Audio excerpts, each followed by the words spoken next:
The beverage industry is a mature sector and includes companies that market non-alcoholic and alcoholic items. The global beverage market has been forecast to increase at a compound annual growth rate of 4.6% over the next 5 years, to reach a market value of 1.347 billion by 2017. Over a century, this cola war has been a scenario of different strategies that developed a very interesting case of study.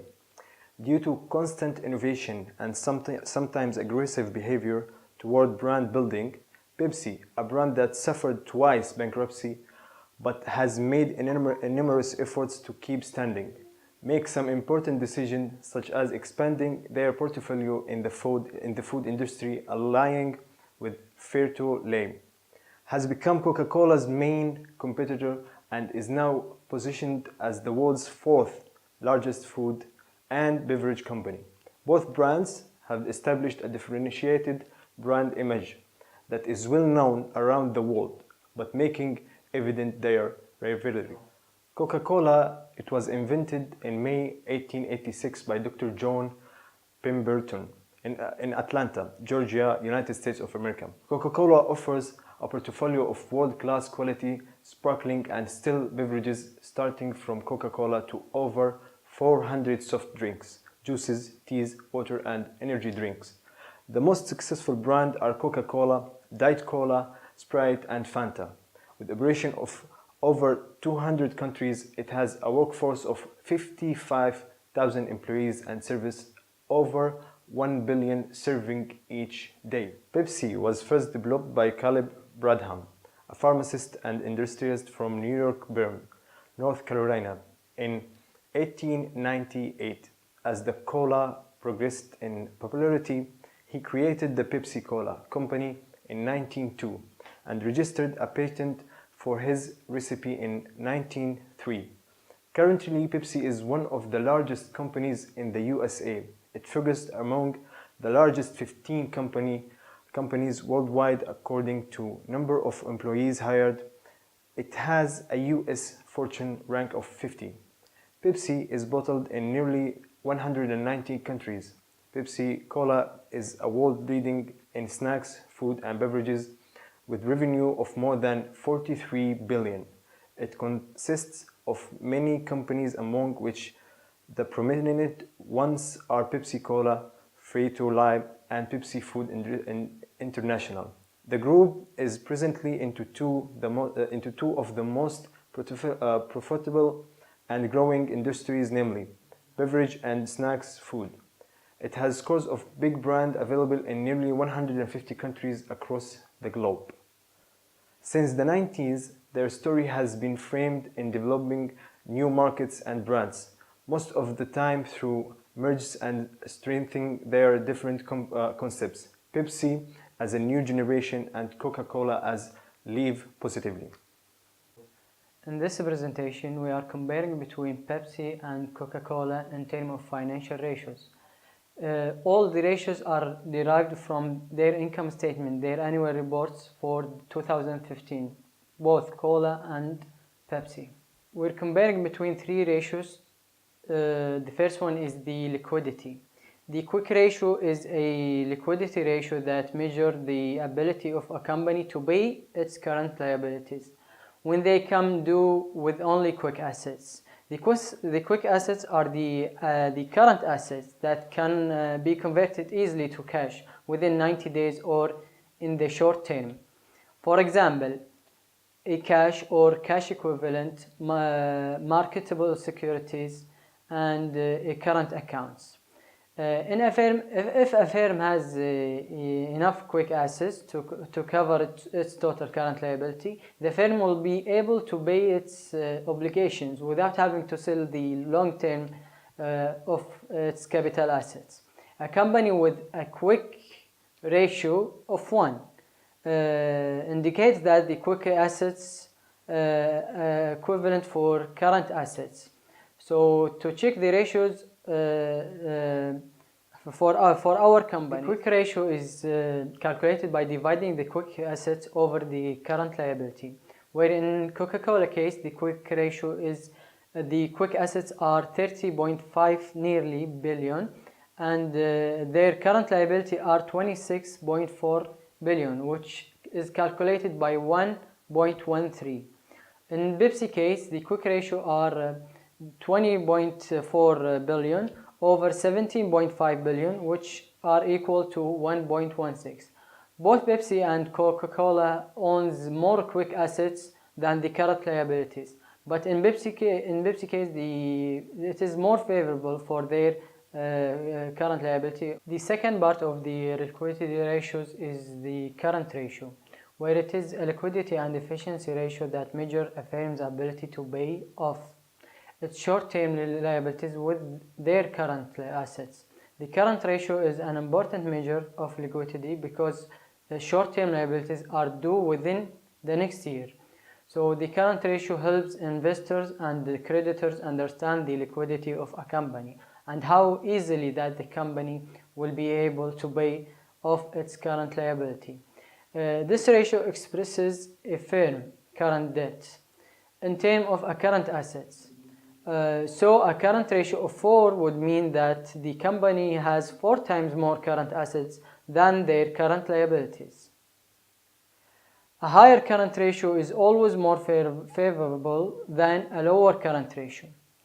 In our case, the current ratio is equal to the current assets over the current liabilities. And for Pepsi current ratio, for Coca-Cola current ratio, it is the 33.4 billion over 26.9 billion, which is equal to 1.24. For Pepsi current ratio, it is 23 billion over 17.5 billion, which equal to 1.31. The calculation indicates that both Coca-Cola and Pepsi can pay their current liability, but Pepsi is slightly more favorable than Coca-Cola. In the first part, my colleague tested the liquidity in the two companies, PepsiCo and Coca-Cola. In the second part, I'm going to test the solvency. And to do that, I'm going to run the equity ratio test. The equity ratio is an investment leverage or solvency ratio that measures the amount of assets that are financed by owners' investments by comparing the total equity in the company to the total assets. The equity ratio highlights two important financial aspects of a solvent and sustainable business. The first component shows how much of the total company or how much of the total assets are owned outright by the investors. In other words, after all the liabilities are taken off and paid off, it measures how remaining assets are left for the investors. The second component inversely shows how leveraged the company is with debt. The equity ratio measures how much of a firm assets were financed by investors. In other words, this is the investor's stake in the company. This is what they are on the hook for.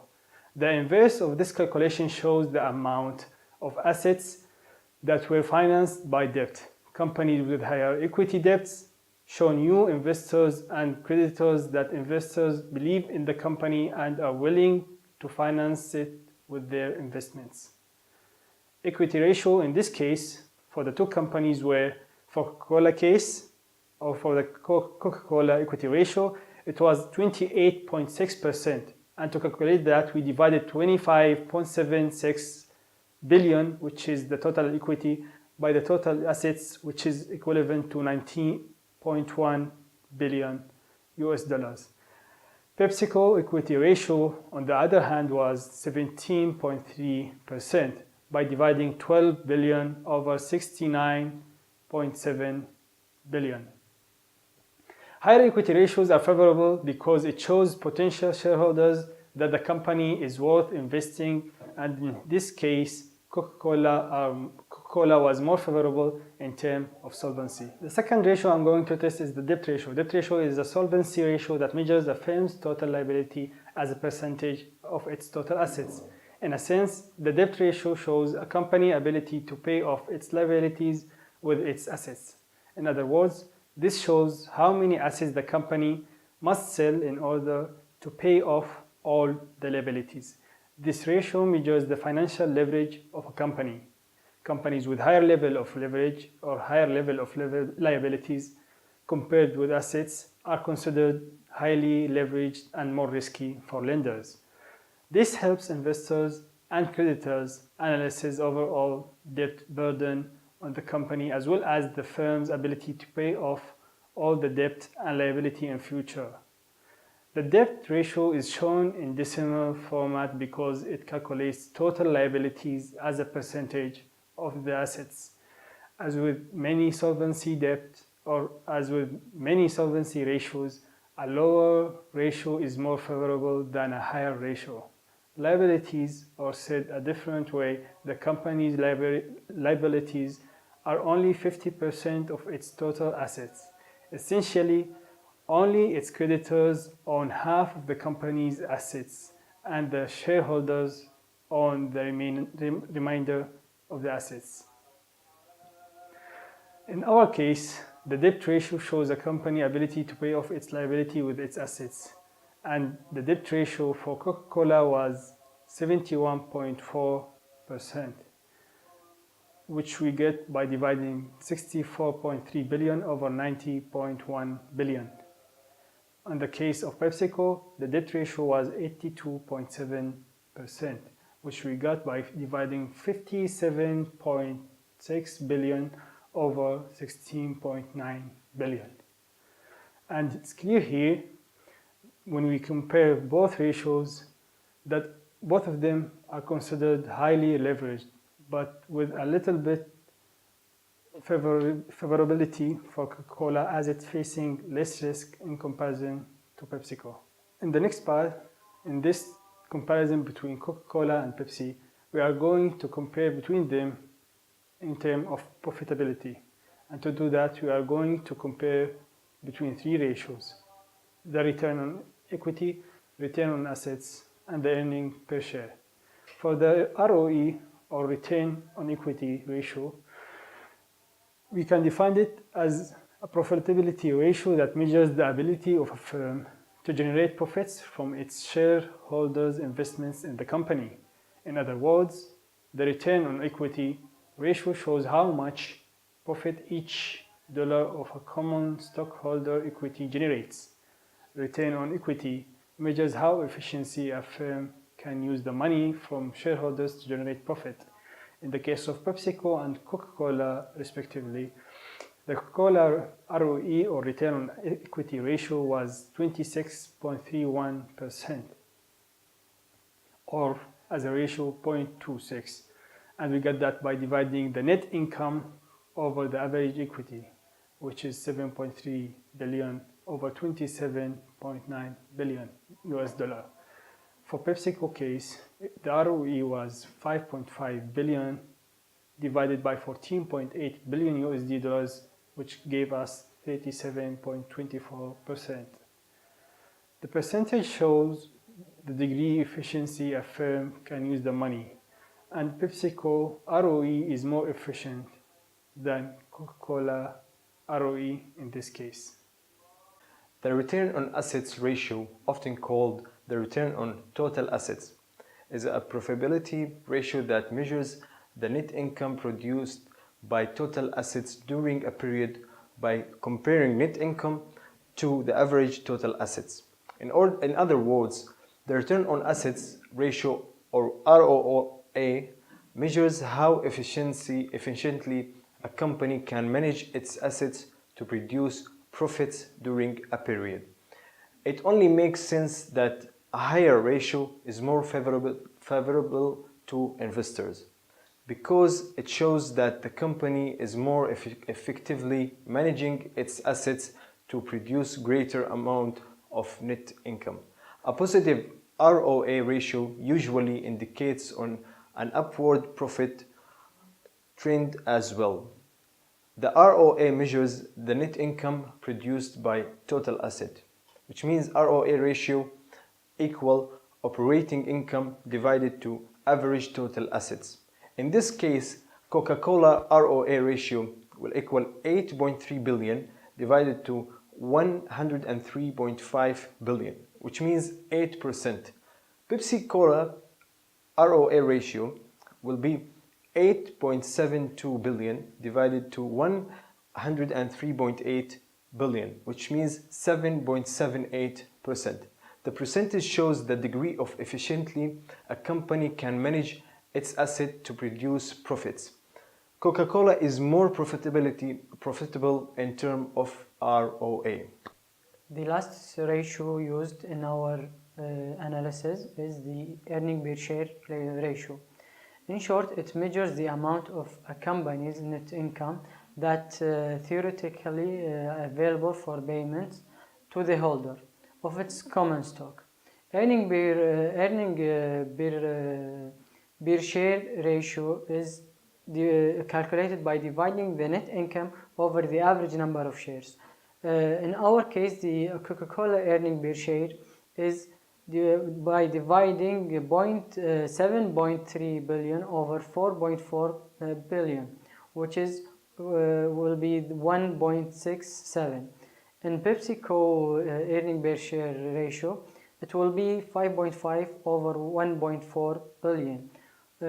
So the ratio will be 3.67. The company with a huge earning per share ratio is capable of generating a significant dividend for investors. Pepsi, in this case, is more efficient in terms of earning per share. In conclusion, in order to be more accurate, further financial ratios must be applied in this case. Generally, Coca-Cola has a larger market share and higher sales than PepsiCo. But depending on our ratios only, the Coca-Cola is less risky in terms of solvency, and since the debt ratio shows it has lower debt than PepsiCo.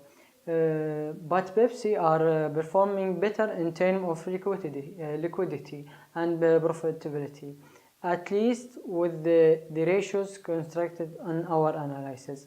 At last, the fact that PepsiCo is more consistent than Coca-Cola in historical data must not be concluded. So that's all, and thank you.